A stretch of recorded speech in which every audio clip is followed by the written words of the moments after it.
Привет, друзья! Что общего между спорным планом превратить аэропорт Эрфурта в центр депортации, разворотом Мерца в экономике и предупреждением НАТО о союзе России и Китая? Все это звенья одной цепи перемен, которая сейчас меняет Германию и Европу. Сегодня я разберу, зачем альтернатива для Германии предлагает новые миллионы на аэропорт, почему канцлер внезапно меняет курс, как Пекин и Москва усиливают сотрудничество, что происходит с немецкими гражданами и безработицей, и даже почему мобильные телефоны в школах стали темой больших политических споров. Каждая из этих новостей тянет за собой последствия, и вместе они складываются в картину будущего. Оставайтесь до конца выпуска, чтобы увидеть полную картину, и обязательно подпишитесь, чтобы не пропустить новые важные события. Итак, альтернатива для Германии АДГ в Тюрингии выступает с инициативой оборудовать аэропорт города Эрфурта как региональный центр для размещения и рассмотрения миграционных дел. Лидер фракции Бернт Хёке предложил заложить в бюджет 2025 года сумму в размере примерно, внимание, 34,8 миллиона евро на развитие данного проекта. Целью инициативы является расширение аэропорта до статуса узлового пункта для депортации лиц без права на пребывание. Кроме того, план предусматривает организацию временного проживания заявителей на территории самого аэропорта до завершения рассмотрения их дел. По словам Хёке, условия проживания должны быть достойными человеческого существования, однако конкретных деталей он не привел. Предложение уже вызвало резкую критику. Документ, содержащий заявку на финансирование, был отклонен бюджетным комитетом земельного парламента. Несмотря на это, Хёке заявил о намерении вновь представить свои предложения на процедуру окончательного утверждения бюджета. Как источник финансирования он указывает возможность сокращения в таких областях, как климатическая политика, меры по интеграции мигрантов, финансирование органов конституционного надзора и программы по укреплению демократии. И еще одна важная новость. После заседания Коалиционного комитета 3 сентября 2025 года канцлер Фридрих Мерц, представитель Христианско-демократического союза, объявил о пересмотре экономической повестки. Вместо ранее намеченных налоговых послаблений и социальной политики приоритет теперь отдается, внимание, поддержке промышленности и стимулированию инвестиций. Ключевым направлением стали упрощение административных процедур, снижение налогового бремени для предприятий и ускорение процесса получения разрешений на строительство. Мерц отметил, что проблемы в экономике оказались более серьезными, чем предполагалось, и потребовал срочных мер. Министр труда и социальной политики Бербель Бас, Социал-демократическая партия Германии, подчеркнула необходимость сбалансированного подхода, который обеспечит как поддержку бизнеса, так и защиту социальных стандартов. Председатель ХСС Христианско-социального союза Маркус Зёдер поддерживает инициативу канцлера, отметив, что укрепление промышленности является основой для обеспечения рабочих мест и экономической стабильности. В ответ на такие изменения в экономической политике оппозиционные партии выразили обеспокоенность возможным сокращением социальных программ и усилением давления на трудящихся. Ожидается, что такие новые инициативы будут обсуждаться в парламенте в ближайшие недели. А дальше новость, которая показывает масштабы изменений во всей Европе. Генеральный секретарь НАТО Марк Рюте предупредил о стремительном наращивании производственных мощностей в оборонной промышленности Китая и России. По его словам, эти страны сотрудничают и увеличивают выпуск вооружений в захватывающем темпе. Это настораживает, поскольку такие объемы создают угрозу долговременного противостояния, к которому альянсу необходимо подготовиться. Он отметил, что Европа вынуждена резко усилить собственное производство вооружений. В частности, речь идет о боеприпасах, тяжелых вооружениях и современных технологиях. При этом финансирование – это еще не все. Важно сохранить темп производства, особенно на фоне масштабного обеспечения вооружениями со стороны России и Китая. Кроме того, Рюте подчеркнул, что необходимо адаптироваться к долгосрочным вызовам, вызванным буквально миллиардами долларов на оборону, которые тратятся на модернизацию и наращивание вооруженных сил этих стран.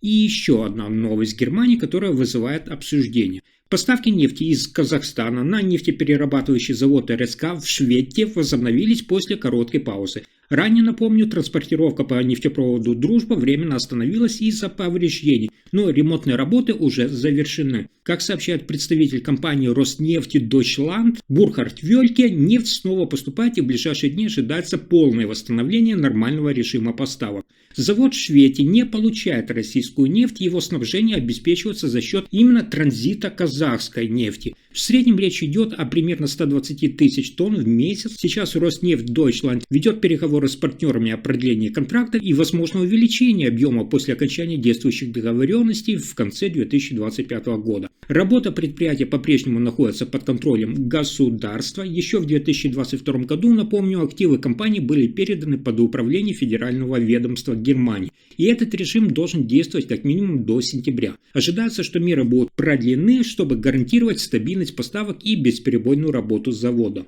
А теперь новость с данными по миграционной политике Германии. В 2024 году в Северном Рейн-Вестфалии было принято наибольшее внимание с 2000 года количество людей, получивших немецкое гражданство, всего 68 703 человека. Это на 34,2% больше по сравнению с 2023 годом, когда таких граждан было 51 187. И, внимание, на первое место среди происхождения вновь приобретших гражданство вышли лица с сирийским гражданством. В 2024 году немецкий паспорт получили 24 349 сирийцев. Это на 7,2% больше, чем в предыдущем году. Это уже 4-й год подряд, когда сирийцы занимают лидирующие позиции в официальной статистике Северного Рейна-Вестфалии. На второе место по числу натурализации вышли граждане Турции. Количество почти удвоилось до 6363. Третьими идут лица с иракским гражданством. 5048 человек получили паспорт, что на 25,8% больше, чем годом ранее. Также стоит отметить резкий рост натурализации среди граждан Российской Федерации. 2294 человека, более чем шестикратное увеличение. И еще важная новость Германии, которая вызывает обеспокоенность. Мюнхенский институт ИФА понизил прогноз экономического роста и предупреждает о росте безработицы. На 2025 год ожидается крайне скромное увеличение валового внутреннего продукта, всего лишь 0,2%, что на 0,1% пункта ниже предыдущей оценки. Прогноз на 2026 год также стал менее оптимистичным. Ожидается рост лишь на 1,3% вместо более высокого уровня ранее. В результате ухудшения ситуации число безработных по расчетам института может увеличиться на 155 тысяч человек, что поднимет уровень безработицы, внимание, до 6,3%. Глава прогнозного отдела ИФА предупреждает, экономика застряла и без решительных мер со стороны федерального правительства канцлера Фридриха Мерца период стагнации может затянуться. В ближайшие годы без активной экономической политики есть риск дальнейшего паралича, падения конкурентоспособности бизнеса и ослабления позиций страны как делового центра. Дополнительные прогнозы указывают на незначительное замедление инфляции до 2,2% в 2025 году, но восстановление экономики будет зависеть от уровня государственных стимулов и международной торговли.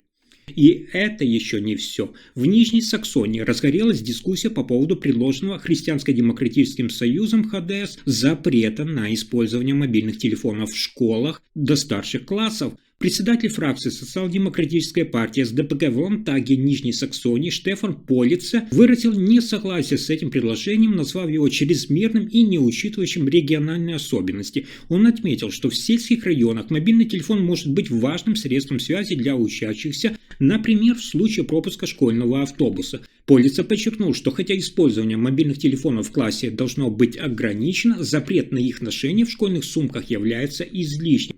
Он отметил, что в городах, таких как Ганновер, проблемы с пропуском общественного транспорта не столь актуальны, однако в сельской местности ситуация может быть иной. В ответ на предложение ХДС правительство Нижней Саксонии, возглавляемая коалиция СДПГ и Союзом 90-х зеленых, решило не вводить обязательный запрет на мобильные телефоны в школах. Вместо этого Министерство образования во главе с Юлией Вилли Хамбург предложило школам рекомендации, позволяющие каждой образовательной организации самостоятельно определять правила использования мобильных устройств. Таким образом, в Нижней Саксонии сохраняется гибкий подход к вопросу использования мобильных телефонов в школах, учитывающий местные особенности и потребности учащихся. Если информация оказалась полезной, ставьте лайк, подписывайтесь на канал и делитесь видео. Спасибо за просмотр.